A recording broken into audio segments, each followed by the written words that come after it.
deux difficultés sur le lac, deux multiplications des pains. La répétition, alors, ce sont des textes qui travaillent beaucoup sur les répétitions. Mais ce ne sont pas des répétitions qui se font comme ça au hasard de l'écriture, comme si on n'avait pas fait attention. Ce sont des répétitions qui ont un sens dans la construction du texte.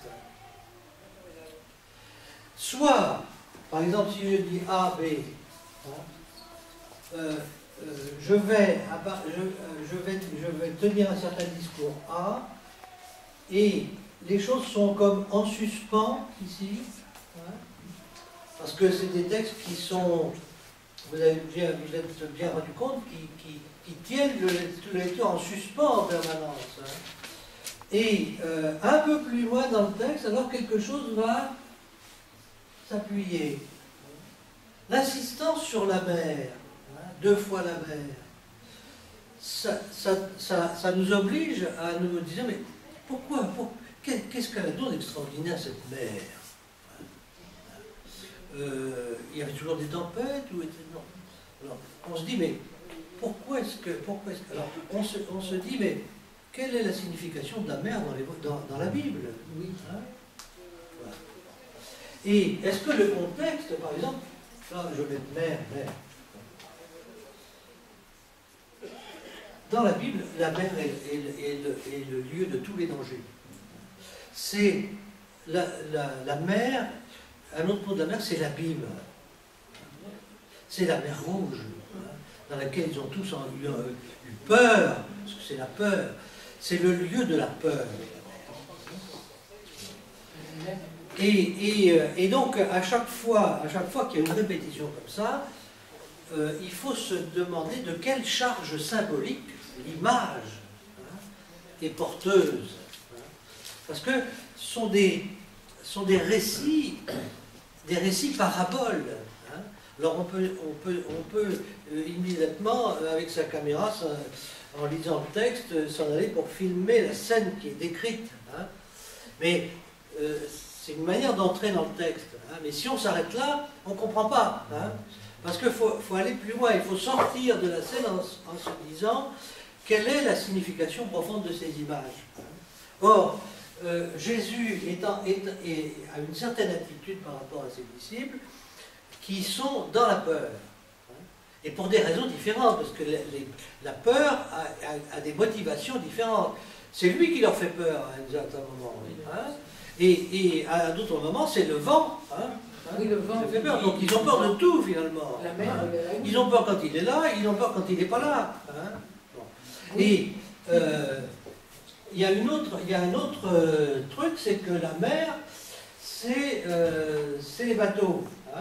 Vous avez remarqué que peut-être dans le texte, je pense que c'est bien là, où il est question des... Voilà, au chapitre, avant le chapitre, juste avant le démoniaque gérasénien, au chapitre 4 et au verset 36, ils ne sont pas tout seuls à s'embarquer. Il y a d'autres barques avec eux. Et après, on n'entend plus parler de ces barques. Alors on se dit, bon, sans doute qu'il y avait beaucoup de disciples, et donc ils ont pris plusieurs barques. Mais là, l'histoire des bateaux aussi, c'est très important, parce que dans le déroulement micro-géographique du texte, on voit que Jésus, peu à peu, est obligé de quitter, il ne peut plus prêcher dans les synagogues. Il ne peut plus prêcher dans les synagogues, puisqu'il est persona non grata. Il prêche dans les villages, mais les foules sont devenues tellement nombreuses qu'il ne peut pas être dans les villages.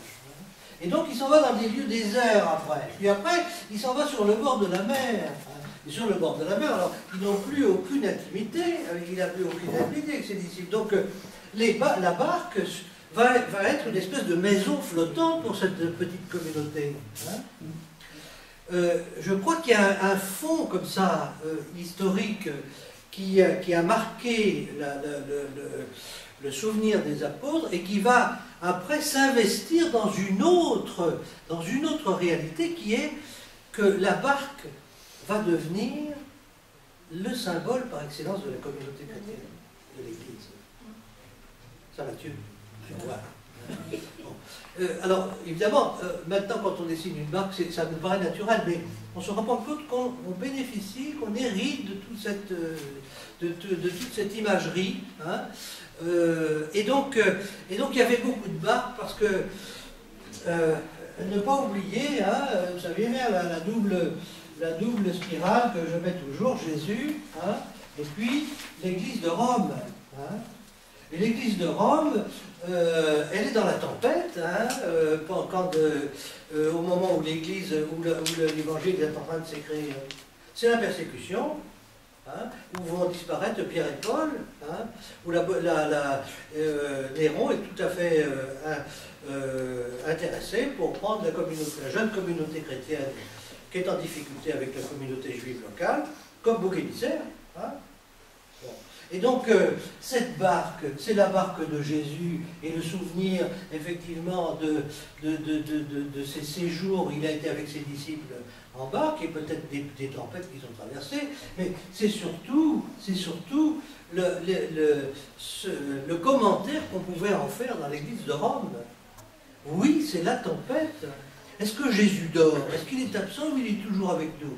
Est-ce qu'il est sur le coussin ou est-ce qu'il dort sur le coussin? Vous vous rendez compte, c'est la pleine tempête, c'est quand même pas grand, ils sont une douzaine sur le 1, et il dort, ça, tous les vagues passent les unes sur les autres, oui. Il est complètement trempé, il ne se réveille pas. Vous croyez que c'est normal ça? Non, du tout. Bon. Donc il est question de la communauté romaine qui se demande si Jésus est encore là.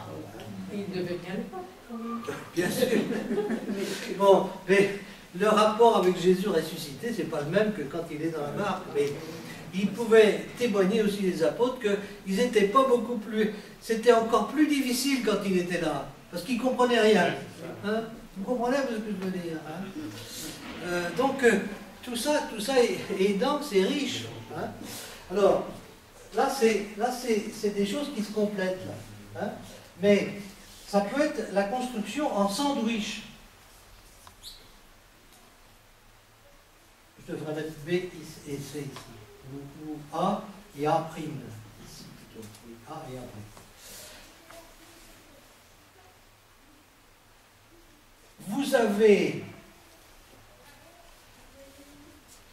Vous avez l'envoi des disciples. L'envoi des disciples. Et puis, vous avez l'histoire d'Hérode qui intervient comme une espèce de, on ne sait pas pourquoi, un peu un hors-d'œuvre. Hein, oui.